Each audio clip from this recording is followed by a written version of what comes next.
नमस्कार, आप देख रहे हैं इंडियन न्यूज़ 53 और आपके साथ मैं हूं फारूक। गुरुवार को सिटी कोतवाली परिसर में महिला थाने का शुभारंभ पुलिस अधीक्षक राहुल कुमार लोधा द्वारा किया गया। महिलाओं के प्रति बढ़ते अपराधों को देखते हुए मध्य प्रदेश शासन की मंशा अनुसार प्रदेश के 52 जिलों में एक साथ महिला पुलिस थानों का शुभारंभ किया गया। इसी कड़ी में बुरहानपुर जिले में भी महिला पुलिस थाने का लोकार्पण जिला पुलिस अधीक्षक राहुल कुमार लोधा, अतिरिक्त जिला पुलिस अधीक्षक अभिषेक दीवान और नगर पुलिस अधीक्षक डीपी वर्मा और महिला थाना प्रभारी राजेंद्र छारी के द्वारा किया गया। इस दौरान जिला पुलिस अधीक्षक राहुल कुमार लोधा ने फीता काटकर महिला थाने का शुभारंभ किया। साथ ही स्टाफ को पुलिस जवानों को हिदायत दी कि कोई भी महिला आए तो खाली हाथ न जाए, उसकी फरियाद बैठकर सुनी जाए। महिला पुलिस थाने में महिला और पुरुष दोनों ही स्टाफ को पदस्थ किया गया है। सरकार द्वारा जो है वो पूरे 52 जिलों में महिला थाना एक गजट नोटिफिकेशन के द्वारा स्वीकृत किया गया था और उसमें आज 1 जुलाई से सभी जगह पर हर ज़िले के अंदर महिला थाना जो है वो ओपन किया गया है। बुरहानपुर में भी महिला थाना जो है उसको कोतवाली के साथ में ही यहाँ पर जो हमारे पास में एक बिल्डिंग थी उसके अंदर हम लोग स्टार्ट कर रहे हैं, जिसके अंदर अभी 15 की नफरी पदस्थ भी की गई है। थाना प्रभारी राजेंद्र छारी जो है वो महिला थाने के थाना प्रभारी के रूप में पदस्थ किया गया है और इसको हम लोग अभी सुचारू रूप से संचालित भी करवाएंगे। अभी जो है वो थाना यहाँ पे संचालित है, आगे जाके हम लोग अलग से ज़मीन लेकर उसका प्रपोजल भी सरकार की तरफ भेजेंगे और भविष्य में एक महिला थाना अलग से भी यहाँ पे बनाएंगे। जिले के दाऊदी बोहरा समाज द्वारा डॉक्टर्स डे पर एक कार्यक्रम का आयोजन कर CMHO डॉक्टर गर्ग और डॉक्टर शास्त्री को शाल व श्रीफल देकर सम्मानित किया। गुरुवार 1 जुलाई को डॉक्टर्स डे बोहरा समाज द्वारा मनाया गया। अंजुमन जमात कमेटी के प्रवक्ता तफज्जुल हुसैन मुलायम वाला ने बताया कि डॉक्टर्स डे के मौके पर अंजुमन जकवी जमात कमेटी और उमूर शहर संस्था के तत्वाधान में डॉक्टरों का सम्मान किया गया, जिसमें मुख्य चिकित्सा स्वास्थ्य अधिकारी डॉक्टर MP गर्ग, वैक्सीनेशन प्रभारी डॉक्टर शास्त्री और सुपरवाइजर डॉक्टर अशफाक, वहीं डॉक्टर जिया मोइज रजा का शॉल व श्रीफल गिफ्ट देकर सम्मान किया गया। इस दौरान शेख कयूम सुरूरी, शेख सैफुद्दीन, शेख शाकिर लुकमान जी, तस्लीम मर्चेंट मौजूद रहे। डॉक्टर गर्ग और डॉक्टर शास्त्री का जफर खान बहादुर और मोहम्मद मर्चेंट द्वारा भी स्वागत किया गया। कार्यक्रम का संचालन मंसूर सेवक ने किया, वहीं पधारे हुए अतिथियों का आभार व्यक्त तफज्जुल हुसैन मुलायम वाला ने किया। इस कार्यक्रम में तुलेबा संस्था की युवाओं द्वारा पधारे अतिथियों को पुष्प देकर स्वागत किया गया।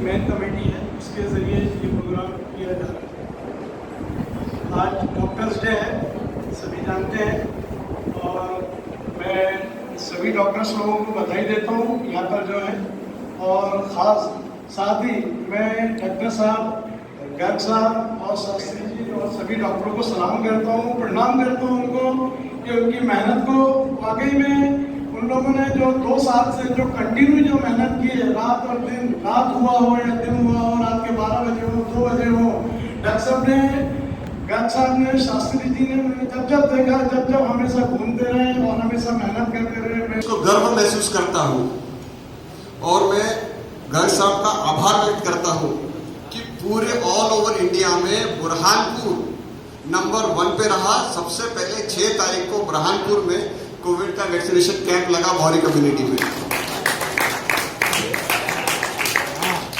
मुझे पता है जब कलेक्टर साहब से और गर्ग साहब से पुलिस मुख्यालय से मिले आदेश के बाद जिले के 3 आरक्षकों को पदोन्नत कर सहायक उप निरीक्षक बनाया गया है। इस पदोन्नति पर पुलिस अधीक्षक ने तीनों आरक्षकों को स्टार लगाकर उन्हें शुभकामनाएं दी। प्रशासनिक सेवा में एक लंबे समय से अपनी सेवाएं दे रहे पुलिसकर्मी बड़ी बेसब्री से अपनी पदोन्नति का इंतजार करते हैं। दिन रात परिश्रम, मेहनत और अनुशासन में रहते हुए कार्य करते हुए पुलिस विभाग के जवान कर्तव्य निष्ठा से देशभक्ति और जन सेवा करते हैं। इनकी इस मेहनत को तब सराहना मिलती है जब इन्हें पदोन्नति मिलती है। इस तरह PHU से आदेश के बाद आरक्षकों को पदोन्नति कर सब इंस्पेक्टर पद से नवाजा गया। बुरहानपुर जिला मुख्यालय पर भी 3 आरक्षकों को सब इंस्पेक्टर बनाया गया है, जिनमें जमील पटेल, जिन्होंने 41 साल बाद सब इंस्पेक्टर बनाया गया है, राजेंद्र बड़गुजर, इन्हें सब इंस्पेक्टर बनाया गया है। जैसे ही तीनों पुलिसकर्मियों को पदोन्नति के स्टार जिला पुलिस अधीक्षक राहुल कुमार लोधा ने कंधे पर लगाए तो उनकी खुशी का ठिकाना नहीं रहा और उन्होंने अपने साथियों और पूरे स्टाफ को मिठाई खिलाई। जिला पुलिस अधीक्षक राहुल कुमार लोधा ने कहा कि PHU के आदेश के बाद पदोन्नति की गई है। मेरी 1980 की भर्ती है, अभी 41वां साल चल रहा है मैं 27 साल में हेड साहब बना, 5 साल के बाद में ASI बना और 8 साल के बाद में SI बना। PHQ की तरफ से ASI से सब इंस्पेक्टर को प्रमोट होने वाले लोगों की सूची निकली है, जिसके अंदर बुरहानपुर जिले से 3 लोगों को ASI से सब इंस्पेक्टर में पदोन्नति मिली है और उनको आज स्टार लगाकर और सब इंस्पेक्टर का सर कौन कौन है इसमें? इसके अंदर एक sub inspector बरगुजर, sub inspector Sunil Patil और एक सब इंस्पेक्टर जमील पटेल। गुरुवार को दाऊदी बोहरा समाज के जमात खाने में तीसरा वैक्सीनेशन कैंप का आयोजन किया गया। बुरहानपुर के बोहरा समाज का तीसरा वैक्सीनेशन कैंप का आयोजन बोहरा समाज के जमात खाना हुशामी बाग में आयोजित हुआ, जिसमें बोहरा समाज के महिला और पुरुषों ने बढ़ चढ़ कर भाग लिया। इस दौरान 350 वैक्सीनेशन किए गए। वैक्सीनेशन का कार्य सुबह 9 बजे से शाम 6 बजे तक किया गया, जिनमें लगभग 300 से अधिक वैक्सीन लगाए गए। इसमें बोहरा समाज के अलावा अन्य समाज के लोगों ने भी बढ़ चढ़कर भाग लिया। अंजुमन ज़कवी जमात कमेटी और उमूर चेहत संस्था के तत्वाधान में आयोजित इस वैक्सीनेशन कैंप में मोहम्मद मर्चेंट, मरसूम सेवक, युवा संस्था तलेबा का विशेष योगदान रहा। गुरुवार को पटवारी संघ की जिला इकाई द्वारा निलंबित किए गए जिला अध्यक्ष कसरत सिंह रंधावा पटवारी को बहाल किए जाने की मांग करते हुए एक ज्ञापन दिया गया। ग्राम बड़जीरी के पटवारी कसरत सिंह रंधावा को नायब तहसीलदार सुश्री मंजू डाबर से अभद्र व्यवहार करने के आरोप में तहसीलदार की रिपोर्ट के बाद निलंबित कर दिया गया है। इसको लेकर पटवारी संघ की जिला इकाई द्वारा एक ज्ञापन जिला कलेक्टर के नाम अपर कलेक्टर शैलेंद्र सिंह को सौंपा गया। पटवारियों ने मांग की है कि जो कार्रवाई की गई है वो अनुचित है, जबकि पटवारी द्वारा रिपोर्ट सौंप दी गई थी। उसके बावजूद उस पर अभद्र व्यवहार का आरोप लगाकर निलंबित कर दिया गया है, जो अनुचित है। पीड़ित पटवारी कसरत सिंह रंधावा ने कहा है कि उन पर जो आरोप लगे हैं वो बेबुनियाद है और आरोप के चलते हुए रात भर सो नहीं पाए। यदि उन्हें इंसाफ नहीं मिला तो वो मानसिक तनाव से गुजर रहे हैं और कुछ भी कर सकते हैं। सर, मुझे तत्काल कल निलंबित कर दिया था। मैडम ने मुझ पर आरोप लगाया कि अभद्र और असबोनी शब्द। तो मैडम ये बताया कि अभद्र व्यवहार मैंने क्या किया। मैंने सिर्फ न्यायालयीन प्रक्रिया के तहत उनसे बात की कि आप खकनार तहसील से मामला रिलेटेड है, आप एक मुझे मेमो दे दीजिए, उसके तहत मैं जाँच प्रतिवेदन दे दूँगा। इसके अलावा मेरी उनसे कोई बात नहीं हुई है। और उन्होंने जो अभद्र व्यवहार लगाया है, अशोभनीय शब्द, तो मैंने इस तरह से कुछ बोला नहीं। मैडम बताएं कि अभद्र व्यवहार क्या होता है, या अभद्र व्यवहार की परिभाषा बताएं। आप मीडिया बंधु आप बताएं कैसे है कि मैंने उनके साथ कोई गाली गलौज की या कुछ बदतमीजी की। वहाँ पे मेरे 2 पटवारी साथी थे, उनका बाबू था, सभी लोग खड़े थे। मैंने इस तरह से कोई व्यवहार नहीं किया। स्वच्छ भारत पॉलीथीन मुक्त भारत, इस अभियान को लेकर एक शख्स बुरहानपुर पहुंचा है, जो विगत 2 दिनों से शहर में घूमकर सफाई के साथ स्वच्छता का संदेश लोगों को दे रहा है। हाथों में तख्ती, कपड़ों पर तरह तरह के स्लोगन, स्वच्छता के स्लोगन, पॉलीथीन मुक्त भारत के स्लोगन, पूरे जिस्म को अंतरंगी बनाकर घूम रहा ये शख्स भोपाल निवासी सैफुद्दीन शाहजहाँपुर वाला है, जो हर किसी के लिए आकर्षण का केंद्र बना है। लेकिन ये इनका शौक है और इनकी मुहिम भी। स्वच्छ भारत पॉलीथीन मुक्त भारत ये इनकी मुहिम है, जिसे 2015 में इन्होंने शुरू किया और लगातार जारी है। ये जहाँ जाते हैं वहाँ रास्ते में पड़ने वाले हर कचरे को उठाकर अपनी झोली में रख लेते हैं, चाहे कचरा कितना भी गंदा क्यों ना हो। यदि किसी पेड़ के अंदर कोई कील लगी हो तो उसे निकालने के लिए तुरंत अपनी झोली से एक हथौड़ी निकालते हैं और कील निकालकर पेड़ की तकलीफ को कम करते हैं। इनका ये अंदाज देखकर हर कोई उनकी और नजरें गड़ाए देखता है। सैफुद्दीन शाहजहाँपुर वाला ने कहा कि वे सुबह वॉलपेपर का काम करते हैं और उन्हें बचपन से ही कुछ अलग करने की सोच थी, लेकिन उन्होंने ये नहीं सोचा था कि वो भारत को स्वच्छ भारत पॉलीथीन मुक्त भारत बनाने में लग जाएंगे। सैफुद्दीन 2 दिनों से बुरहानपुर में है और लगातार बुरहानपुर की सड़कों पर घूमकर कचरा साफ कर रहे हैं। क्या नाम है आपका? सैफुद्दीन शाहजहाँपुर वाला। कहाँ से आए हैं आप? भोपाल से। पैदल आ रहे हैं? नहीं, ट्रेन से आया था। अच्छा, इसमें क्या मकसद लेके निकले आप? स्वच्छता संदेश मैं 2 अक्टूबर 2015 से कर रहा हूँ, और जब भी मुझे टाइम मिलता है बाहर जाने का। हिंदुस्तान बहुत बड़ा है, हिंदुस्तान का MP बहुत बड़ा है, तो मैं तो 6 साल में MP नहीं घूम पाया हूँ। वैसे 2 अक्टूबर 2020 को मैं एक्टिवा से मुंबई गया था। ट्रेन से तो मुंबई वगैरह जाता हूँ, दिल्ली गया हूँ, अहमदाबाद गया हूँ, और भोपाल से 200 किलोमीटर एरिया में एक्टिवा से ही जाता हूँ। बाकी बहुत जगह सफ़र करता हूँ, ट्रेन में भी जाता हूँ, तो अपने बैग लेके चलता हूँ। ट्रेनों में तो कम से कम मैं भोपाल से मुंबई जाने में, दिल्ली जाने में, अहमदाबाद गया तो कम से कम 15 से 20 बोरी कचरा मैंने ट्रेन में उठाया और डंप करता है। क्या मकसद क्या है आपका? बस वही लोगों तक स्वच्छता संदेश पहुँचाना। हर मजहब में सफाई रखना बहुत ज़रूरी है। सफाई से जो गंदगी आ रही है वो गंदगी नहीं, बीमारियाँ आ रही है वो बीमारियाँ नहीं आएगी। तो जैसे ये मुझे आप मजहब समझ तोड़ना, ये हमारे धर्मगुरु जो सैयदना बुरहान साहब, इनका इंतकाल हो चुका है। वो आज से 40 साल पहले कह गए थे कि जैसे हम मस्जिद को और अपने घर को साफ करते हैं वैसे शहर को साफ करना पहले हमारी जिम्मेदारी है। खंडवा के कोविड अस्पताल में कार्य कर रहे 38 सफाई कर्मियों को हटाए जाने के विरोध में इन कर्मचारियों ने एक ज्ञापन जिला कलेक्टर को सौंपा। कोविड अस्पताल में पदस्थ 38 कर्मचारियों को हटा दिया गया है। इन कर्मचारियों को नगर निगम द्वारा रखा गया था और उन्हें वेतन भी नहीं दिया गया। हटाए गए कर्मचारियों ने मांग की है और उन्होंने कहा है कि हमारा क्या कसूर है कि हमने कोरोना वैश्विक महामारी के समय नगर निगम के कहने पर जिला अस्पताल के कोविड अस्पताल में सेवाएं दी। आज हमें बिना बताए हटा दिया गया। उन्होंने कलेक्टर को ज्ञापन देकर कहा कि हमें यहीं रखा जाए। नगर निगम में काम कर रहे थे, वहां ले जाया जाए और हमारी पूरी सेवाएं ली जाए। आज हमें बिना बताए हटा दिया गया है। इसके कारण हम अपने घर परिवार को कैसे चलाएंगे। इन्हीं 48 सफाई कर्मियों ने नगर निगम कार्यालय पहुंचकर नगर निगम आयुक्त को ज्ञापन भी दिया। उन्होंने मांग की है कि हमें यथावत रखा जाए ताकि हमारा घर परिवार चल सके। इस वैश्विक महामारी के दौरान हमने दिन रात कर सेवा की है। घर परिवार वाले लोग मरीज को हाथ नहीं लगाते थे, लेकिन हमने उनकी सेवा की। यहाँ तक कि हमने उनकी मृत्यु होने पर भी हमने शमशान घाट तक पहुँचाया। लेकिन इतनी सेवा करने के बाद भी आज बिना बताए हमें हटा दिया गया। पूर्व में वेतन भी नहीं दिया गया है।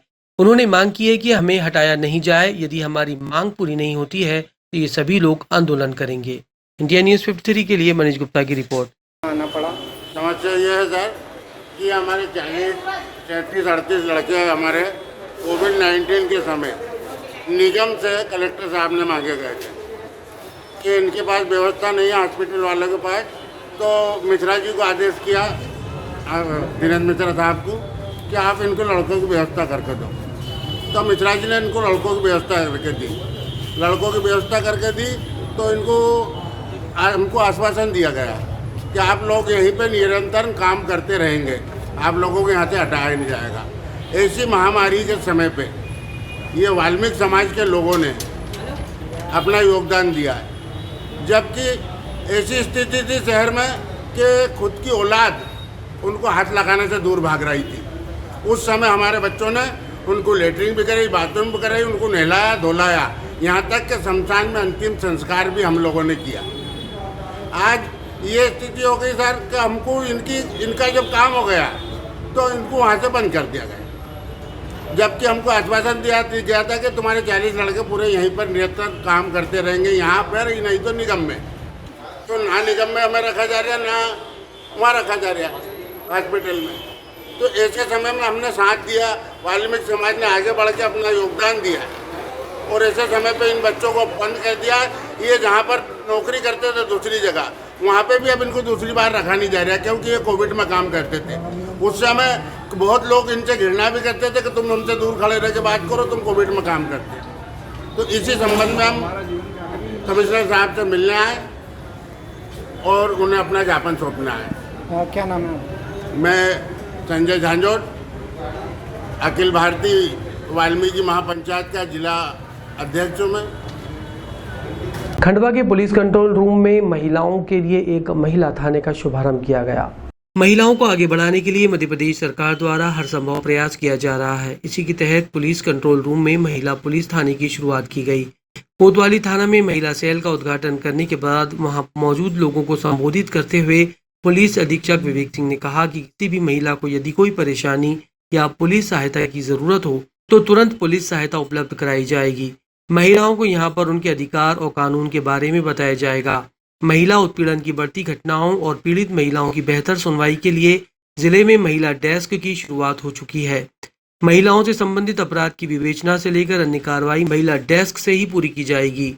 महिला डेस्क की शुरुआत करने के पीछे का उद्देश्य पीड़ित महिला सुविधाजनक तरीके से अपनी परेशानी और अपराध के बारे में पुलिस को बता सके। महिला डेस्क से केवल महिला संबंधित अपराध की विवेचना होगी। इसके चलते महिलाओं से जुड़े अपराधों में पीड़िता को समय पर न्याय मिलेगा। इंडिया न्यूज़ 53 के लिए मनीष गुप्ता की रिपोर्ट। खंडवा में पार्षद पति के साथ हुए अभद्र व्यवहार के विरोध में बीजेपी कार्यकर्ताओं ने एक ज्ञापन देकर आरोपियों के खिलाफ सख्त कार्रवाई की मांग की है। भारतीय जनता पार्टी के समस्त पदाधिकारीगण और कार्यकर्ताओं द्वारा पुलिस अधीक्षक कार्यालय पहुंचकर एक ज्ञापन दिया गया, जिसमें बताया गया है कि कोविड-19 प्रोटोकॉल उल्लंघन सहित अवैध रूप से जमा उड़ाकर आवागमन बाधित कर प्रतिष्ठित जनप्रतिनिधि और अन्य के साथ अभद्रतापूर्ण गाली गलौज किए जाने के संबंध में अनावेदक गण के विरुद्ध प्रकरण दर्ज किया जाए। वर्तमान में शहर खंडवा जो कि जल संकट से जूझ रहा है, चारखेड़ा स्थित इंटकवेल में गाद जमा हो जाने से जलापूर्ति खंडवा शहर को बाधित हो रही है। फिर भी जिला प्रशासन, नगर निगम का अमला और भारतीय जनता पार्टी के समस्त जनप्रतिनिधि और कार्यकर्ता लगातार अपने प्रयासों के माध्यम से टैंकर और अन्य माध्यमों से शहर में जल आपूर्ति किए जाने का प्रयास कर रहे हैं, किंतु इसी के साथ ही स्वयं को कथित रूप से समाज सेवी बताकर हर मुद्दों पर बेवजह राजनीति करने वाले कथित व्यक्तियों के द्वारा आए दिन प्रशासन और पार्टी के विशेष को टारगेट कर अनर्गल दुष्प्रचार करते हुए प्रदर्शन किया जा रहा है। विगत दिनों पूर्व पार्षद के पति के साथ एक अभद्र व्यवहार की घटना की गई थी और उन्हें दुकान से खींचकर बाहर ले गए थे और दुकान की शटर गिरा दी गई थी। इसके बाद उनके साथ झूमाझटकी करते हुए गाली गलौज कर जान से मारने की धमकी दी गई थी। रविंद्र चांडक का इनसे कोई वास्ता नहीं था, फिर भी ऐसे असामाजिक तत्व के द्वारा उनके साथ इस प्रकार की अभद्रता और आपराधिक कृत्य कर उन्हें अपमानित किया गया था, जबकि वे शहर के प्रतिष्ठित नागरिक और व्यापारी होकर भारतीय जनता पार्टी के कर्मठ कार्यकर्ता हैं। कार्यकर्ताओं ने कहा है कि हम हर प्रकार के लोकतांत्रिक प्रदर्शनों का सम्मान करते हैं, किंतु विरोध प्रदर्शन और विचार अभिव्यक्ति आदि की आड़ में आपराधिक कृत्य सहन नहीं किया जाएगा। इसलिए इन व्यक्तियों और उनके साथियों के विरुद्ध उचित दंडात्मक कार्रवाई की जाए और आपराधिक प्रकरण दर्ज किया जाए। इंडिया न्यूज़ 53 के लिए मनीष गुप्ता की रिपोर्ट। आपके मुहर्रिर की ड्यूटी लगाएं उस पर, हर एक टैंकर पे, और हर वार्ड में उसको अलग अलग पहुँचाया जाए। उस हिसाब से करें। ये हमारे ऊपर तो पूरी बातें आ रही है, हमको लोगों ने आके परेशान कर रहे हैं। अब आप क्या चाहते हैं? जो लोगों ने आए थे, जिनने बहुत गलत तरीके से अपशब्दों का उपयोग करके मेरे ऊपर आक्षेप और मेरी साख को जो ठेस पहुंचाई है, उसके ऊपर कार्रवाई होना चाहिए कड़क से कड़क, ताकि आइंदा कभी कोई ऐसा सीधे पार्षद को या पार्षद पति को मतलब परेशान नहीं करे। क्या कारण रहा कि वो आपके ऊपर इतना दबाव बना रहे थे पानी के लिए? राजनीतिक दबाव था, वो कांग्रेस के थे सब। लव जोशी था, सैनी था, सक्सेना था, मुन्नू राठौर था। आपके वार्ड में प्रॉपर पानी मिल रहा है? अरे बिल्कुल, आप कभी भी आप जाके पता कर लो। मेरे वार्ड के उसमें लोगों नहीं थे जो वीडियो भी बना, 2-4 पानी भरपूर मिल रहा है। नहीं, हाँ, अच्छा नहीं, ऐसा नहीं दावा कर रहा। सब जगह मिल रहा है। मेरे यहाँ भी जैसा सब वार्डों में बट रहा है, वैसा मेरे यहाँ भी बट रहा है। ऐसा भाजपा कार्यकर्ता और पदाधिकारी यहाँ पे उपस्थित हुए थे और उनका कहना था कि एक पर्टिकुलर क्षेत्र के पूर्व पार्षद को कुछ लोगों ने जानबूझकर उनको टारगेट किया है और उनके खिलाफ उलझुल बातें और वहाँ पे लोगों को भड़काने का प्रयास किया। उस प्रकार से उन्होंने एक आवेदन यहाँ पे दिया है और उनका ये कहना है कि जो लोग वहाँ पे आए थे उन्होंने चक्का जाम भी किया और अनावश्यक अब की वो जब वो पार्षद हैं भी नहीं, उसके बावजूद भी उनको जिम्मेदार ठहरा के उनके खिलाफ उल्टी सीधी बातें करना, इस प्रकार के उन्होंने आरोप लगाए हैं, जिसका मैंने आश्वासन दिया है कि उनको इसको जांच में लिया जाएगा और जैसा भी पाया जाएगा उसके आधार पर कार्रवाई की जाएगी। सर, किस कारणों से ये चीज़ें हो रही है सर? ये जो एक समस्या अभी शहर में चल रही है, जो पानी की सप्लाई को लेकर समस्या चल रही है, जो प्लांट में पानी कम होने से उसकी वजह से शहर में सप्लाई बाधित है, उसको लेके इस प्रकार से कुछ लोगों ने जो पूर्व पार्षद उनके खिलाफ इस प्रकार से अवरोध किया था। विगत दिनों शिक्षा मंत्री के द्वारा दिए गए बयान के विरोध में छिंदवाड़ा अभिभावक कल्याण संघ ने एक ज्ञापन दिया। विगत दिनों प्रदेश सरकार के शिक्षा मंत्री इंदर सिंह परमार द्वारा दिए गए बयान का विरोध करते हुए अभिभावक संघ ने गुरुवार को मुख्यमंत्री के नाम जिला कलेक्टर को ज्ञापन सौंपा और मंत्री के खिलाफ कार्रवाई करते हुए उन्हें तत्काल पद से हटाए जाने की मांग की। संघ के मीडिया प्रभारी रॉबिन मालवी ने कहा कि विगत दिनों प्राइवेट स्कूल में पढ़ाने वाले अभिभावकों का एक प्रतिनिधिमंडल मध्य प्रदेश के शिक्षा राज्य मंत्री इंदर सिंह परमार के शासकीय बंगले में अपनी जायज मांगों के लिए बात करने के लिए पहुंचा था। इस पर शिक्षा मंत्री ने पालकों से अभद्र व्यवहार किया और कहा, मरना है तो मरो, जो करना है करो, फीस कम नहीं होगी। ऐसे कथन कहकर पूरे मध्य प्रदेश के अभिभावकों का अपमान किया है, जिसका सोशल मीडिया में लोगों ने तीखा विरोध दर्ज कराया है। कई बार शिकायतों के बावजूद अब तक प्राइवेट स्कूल संचालकों के खिलाफ कोई भी एक्शन नहीं लिया गया। प्राइवेट संचालकों के पक्ष में अभिभावकों को अभद्र व्यवहार करने पर अभिभावक कल्याण संघ छिंदवाड़ा विरोध करता है तथा अमानवीय व्यवहार करने वाले शिक्षा मंत्री इंदर सिंह परमार को पद से इस्तीफा दिए जाने की भी मांग करता है। यदि वे स्वयं इस्तीफा नहीं देते हैं तो मुख्यमंत्री ने तत्काल शिक्षा मंत्री पद से हटाएं, अन्यथा पूरे प्रदेश में सरकार के खिलाफ लाखों की तादाद में अभिभावकों द्वारा उग्र आंदोलन किया जाएगा, जिसकी सारी जिम्मेदारी शासन प्रशासन की होगी। इंडिया न्यूज़ 53 के लिए शेख उबैद की रिपोर्ट। लेकिन शिक्षा मंत्री का बयान ऐसा आया, उन्होंने हमारे अभिभावकों का अपमान किया। बोले आपको मरना है तो मर जाओ, मैं किसी प्रकार से आपका समर्थन और साथ नहीं दूंगा।